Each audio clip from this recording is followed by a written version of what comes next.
better for you. Armchair politicians care more about their money than their own country. Yes, but surely it's propaganda. You must know that in order to defend it, they'll spend it. We'll deal with it. That is, if someone they trust tells them it's a safe bet. That's what I do. I believe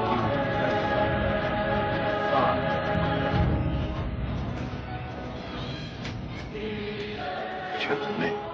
Color catches the eye.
On the morning of the 12th of March 1938, German soldiers crossed the border into neighbouring Austria.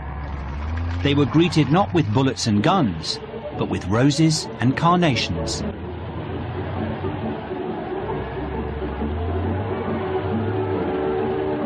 So much so that the action became known as the Blumenkrieg, the War of Flowers. Most of the Austrian people, envying what they saw as the economic success and prestige that Hitler had brought to Germany, now welcomed their German neighbours. One people, one Reich, one leader.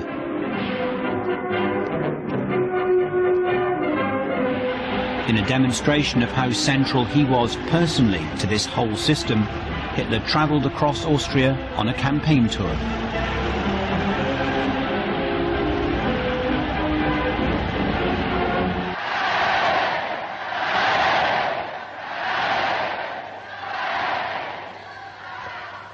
Ich will dabei in Zukunft nichts anderes sein, als was ich in der Vergangenheit war. Warner meines Volkes, Lehrer meines Volkes und der Führer meines Volkes.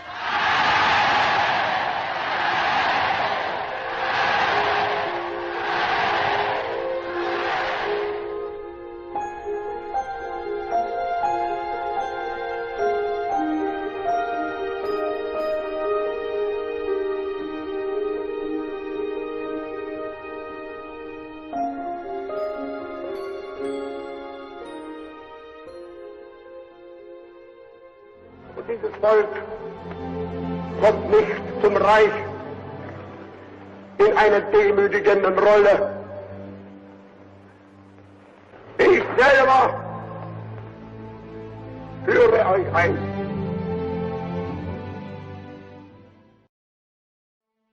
I think that in some period around the end of 37, 38, Hitler feels, well, this is fine, but I didn't come to power just to restore German self-confidence and so on, there's more. He changes gear, I think. And then he's getting rid of a number of the old guard in the army and the foreign office and so on. And he becomes more aggressive. It was the 12th of March 1938. Austria was showered with swastikas. He crossed the border near his birthplace at Braunau. The people rejoiced at the Anschluss, which they saw as the fulfillment of an old dream of the German nation, an emphatic display of self-determination, a right denied to the German people under the Versailles Treaty, whose terms were generally considered unjust. Visibly moved, he entered Vienna, and the city that had seen his early failures now gave him a hero's reception. Homage was being paid to the man who had achieved the unification of the German people.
It was here, far from the millions of his followers, that Hitler felt most able to relax.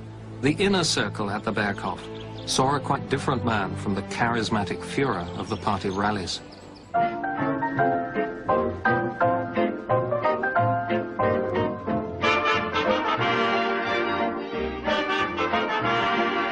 Life at Hitler's retreat was both reassuring and agreeable.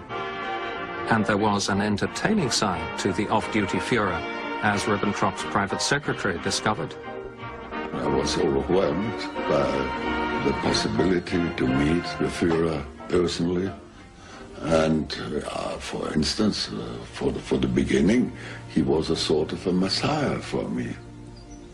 He was a man who liked a joke. He could laugh a lot. He didn't accept two sorts of jokes, dirty jokes and political jokes. They were banned. But all the other jokes he enjoyed terribly. Hitler had no close friends in whom to confide his innermost feelings. He could never admit human weakness to anyone. But the inner circle discovered one secret of his private life, which was unknown to ordinary Germans.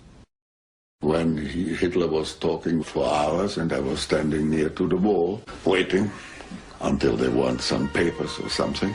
And the curtain opened, of Eva Braun appeared and said, Adolf, we must have luncheon now.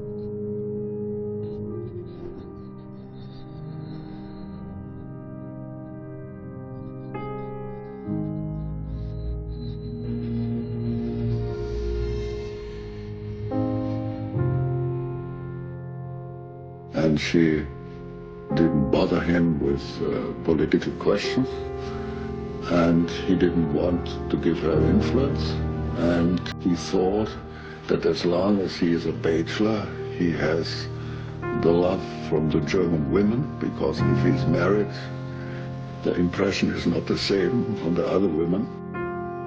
And she gave him a little bit a home of a bourgeois quality, with tea, with cake, and I think with sex. You think it was a sexual relationship? Certainly.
Of relief and gratitude for the Führer swept Germany.